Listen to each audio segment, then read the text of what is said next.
अखिलेश यादव आए थे, कहा यह गया कि तबीयत का हालचाल लेने आए हैं, तो मैं शुरू वहीं से करता हूं। आपकी तबीयत कैसी है?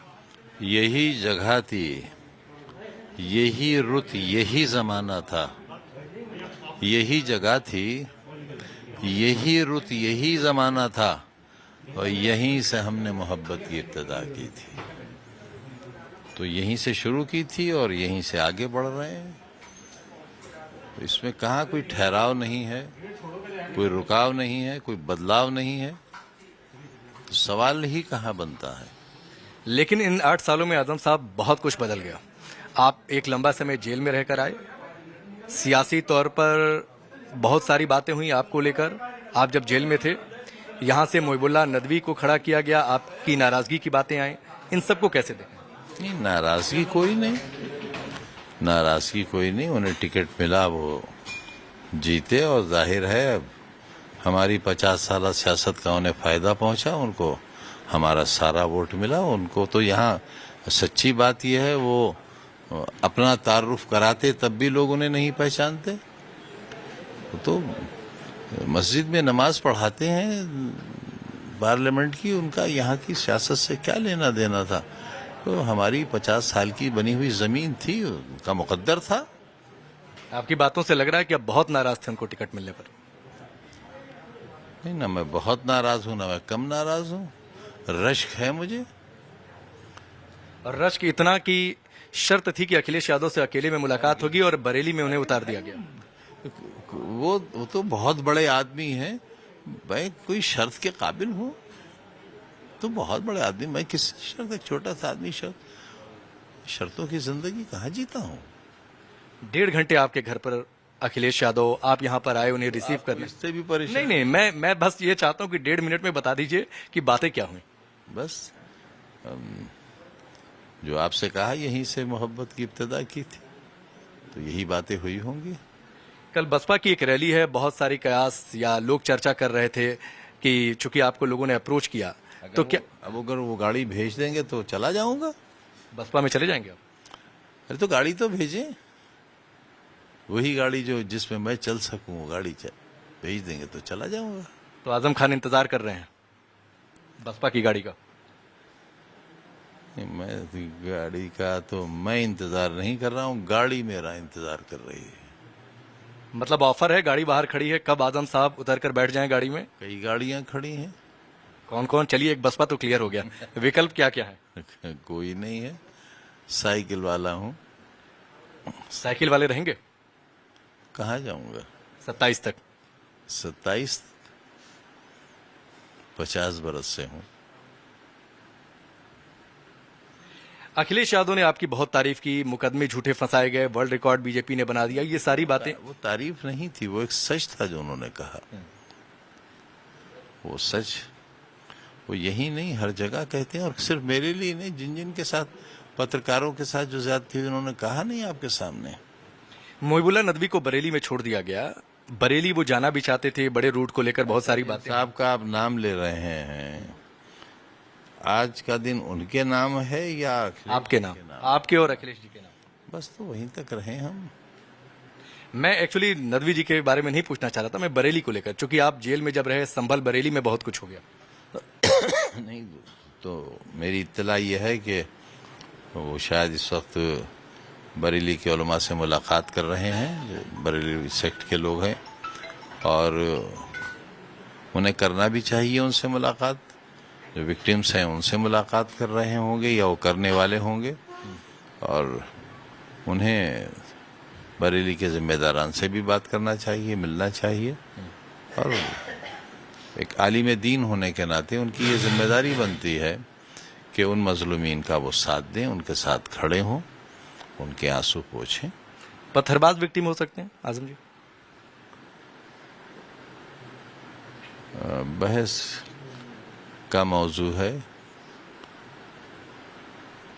बहस का मौजू है। सच आप भी जानते हैं, आप कह नहीं सकते क्योंकि आपको, आप बोल दीजिए। मैं था नहीं वहां।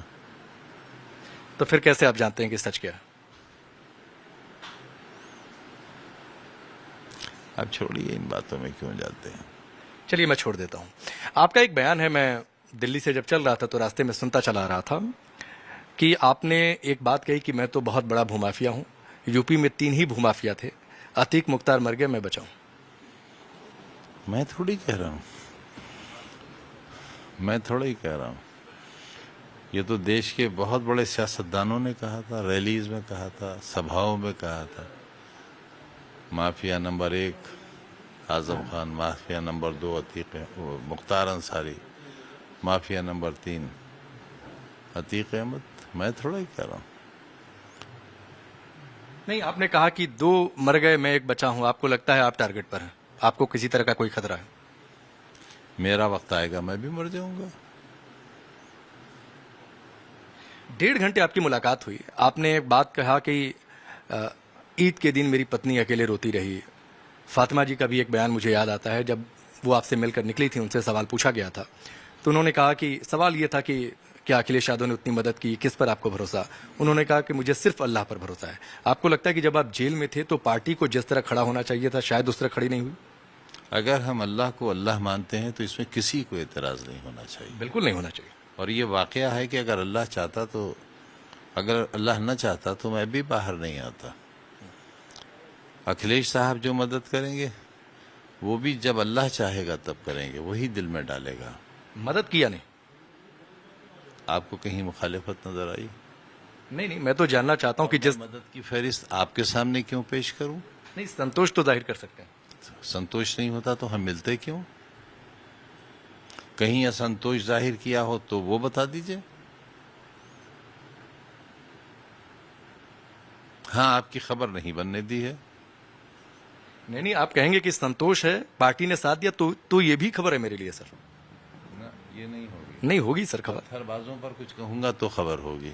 नहीं, आप बोलिए कि अखिलेश यादव खड़े रहे, ये भी इससे एक नई बहस चढ़ेगी कि आजम खान सपा के साथ हैं और 27 के चुनाव में पूरी तरीके से अखिलेश यादव को मजबूत करेंगे, ये भी खबर बनेगी। अभी तो मैं अपनी सेहत ठीक करूंगा। सेहत ठीक करने के बीच में कोई सियासी घटनाक्रम भी रहेगा? कुछ नहीं, मैं मक्कारी जानता ही नहीं, झूठ नहीं बोलता, किसी को धोखा नहीं देता, फरेब नहीं करता। मैंने ये बात इसलिए पूछी सर क्योंकि आपका एक बयान है कि मैं चुप नहीं रहूंगा, अपने लोगों के लिए आवाज बुलंद करूंगा।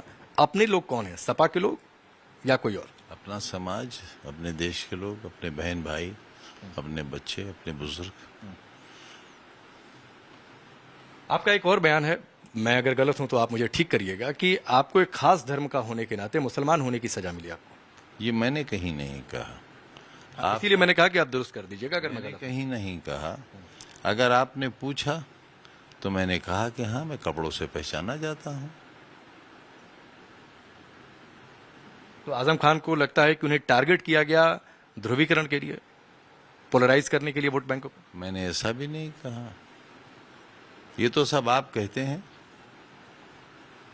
मैंने कहा ना कि अगर आपने हमारा मीडिया ट्रायल न किया होता तो हमारा ये अंजाम ही नहीं होता। आप मीडिया पर दोष मढ़ रहे हैं। सच कह रहा हूं, आप भी जानते हैं यही सच है। मैं जिस जगह बैठा हूं यहां पर, आपने कहा कि मुझे किताब चोरी की सजा मिली, किताब लेकर मैंने क्या किया, यूनिवर्सिटी बनाया। मुझे 8 साल पहले की तस्वीर याद है जब आपने पूरा विश्वविद्यालय घुमाया था, यहीं बैठकर इंटरव्यू, यहीं भोजन भी कराया था। मुझे वो पल याद है। क्यों आपको ऐसा लगता है कि आपको विश्वविद्यालय की सजा मिली जबकि सरकार ये कह रही है कि जमीनों को लेकर घपला हुआ? 4.25 बीघा जमीन है